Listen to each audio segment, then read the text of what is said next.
Hola, mi nombre es Andrea Liz Rodríguez López y junto con mi compañera Renata Viña Violante vamos a exponer el tema del transporte de sólidos para la materia de operaciones unitarias 1. La importancia del transporte de sólidos.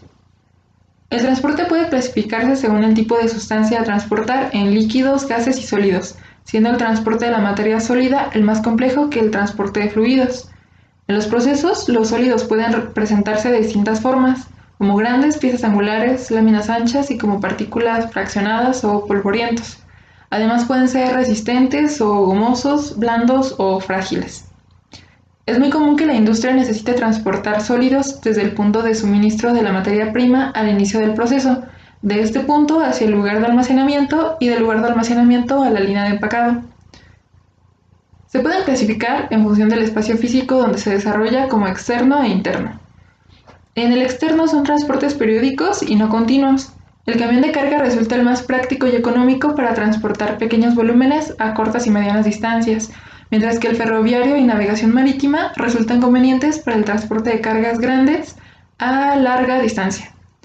El transporte interno de la planta variará según las características y el proceso de la planta y depende de las características del material, como tamaño, peso, dureza y la humedad. De la distancia y dirección del transporte, puede ser vertical, horizontal u oblicuo. Como vemos, el transporte de grandes volúmenes se vuelve más complejo y complicado de llevarse a medida que aumenta el volumen de los sólidos.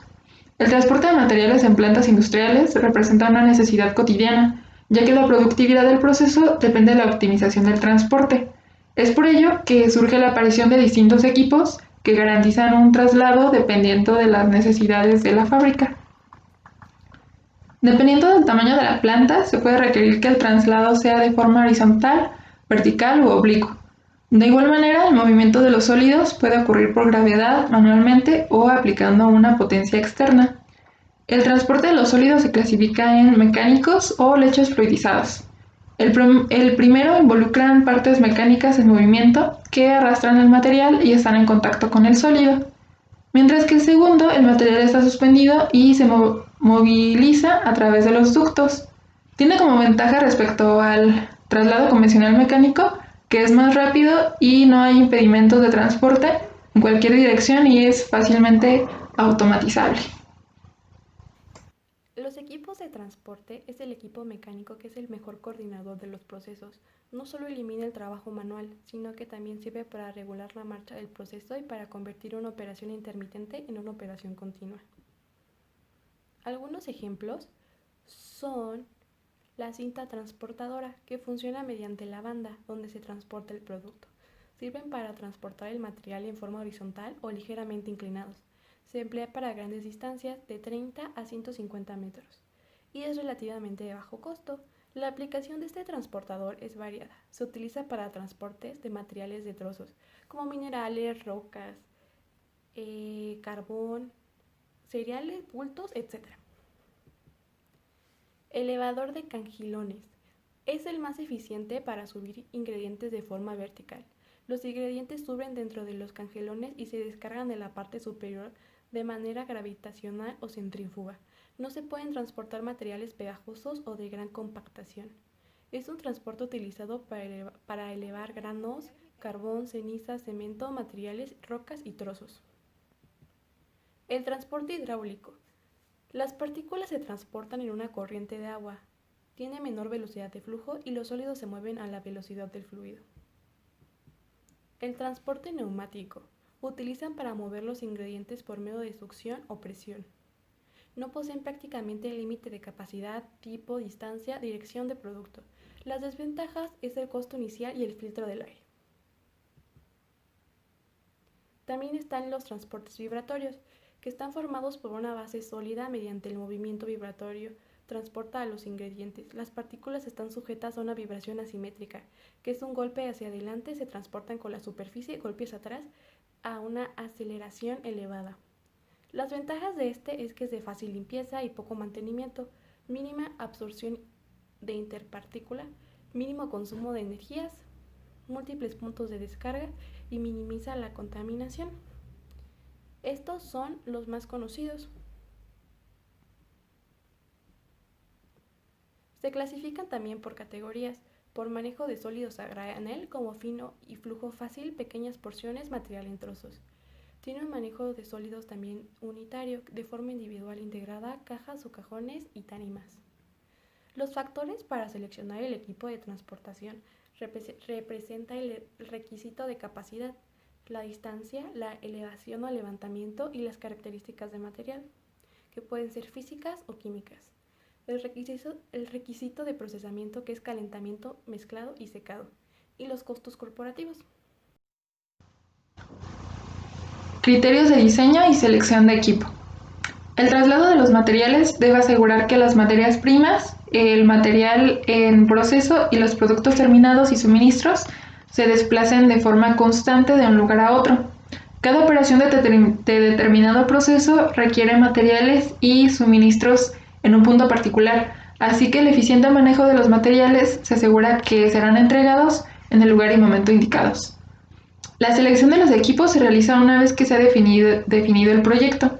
Para ello se debe tener claro el objetivo de la planta de trabajo o construcción, que consiste en una evaluación técnica y económica completa, donde se deben tener en cuenta los materiales, equipo y el presupuesto.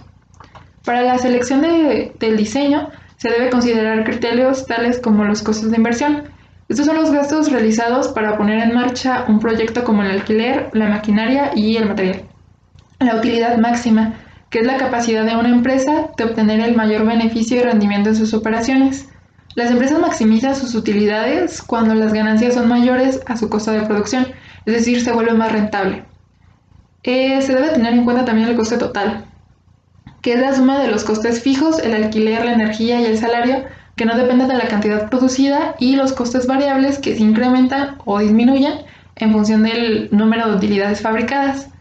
La máxima utilización del espacio, tanto en superficie como en altura. Entre más funcional y organizado sea el espacio, el proceso será más funcional.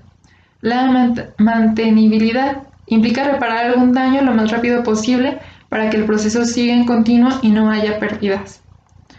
En cuanto a la selección de equipo de manejo de materiales, se debe tener en cuenta el material a mover, el peso, volumen, tipo y forma del material a cargar. Algunos materiales dependen de más cuidados al ser más frágiles, y en otros el objetivo será hacer la menor cantidad de viajes posibles. El desplazamiento, el mecanismo de carga y descarga, la frecuencia de la ruta y tiempo de entrega. Conforme aumenta la longitud del recorrido hay menos alternativas. La capacidad del transportador y documentación, como trámites aduaneros o transporte de materiales. El almacenamiento, área, volumen del espacio, obstáculos de la planta y estanterías para almacenar varían dependiendo de la planta. En cuanto a los costos, el costo del transporte se debe mantener lo más bajo posible, pues puede llegar a representar hasta un 40% del coste final. Todo lo anterior representa un gasto, además de los gastos adicionales como el inventario.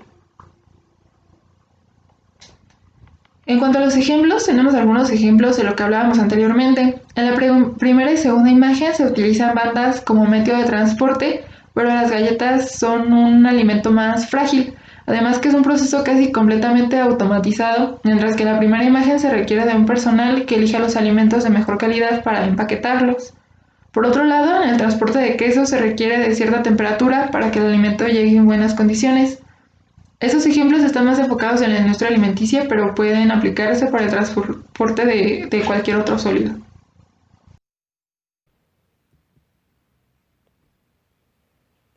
El cálculo de la potencia requerida de transporte de sólidos es donde F es un factor de fricción que suele asumirse igual a 0.05.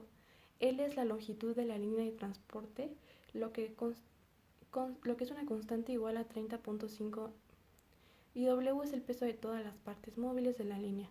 B es la velocidad de la línea. La potencia para mover la cinta de la carga horizontalmente es la siguiente fórmula, donde T es la capacidad del sistema de transporte. La potencia para elevar la carga es la siguiente fórmula. Para calcular la potencia total deben sumarse todas las potencias dadas de la ecuación anterior. Muchas gracias.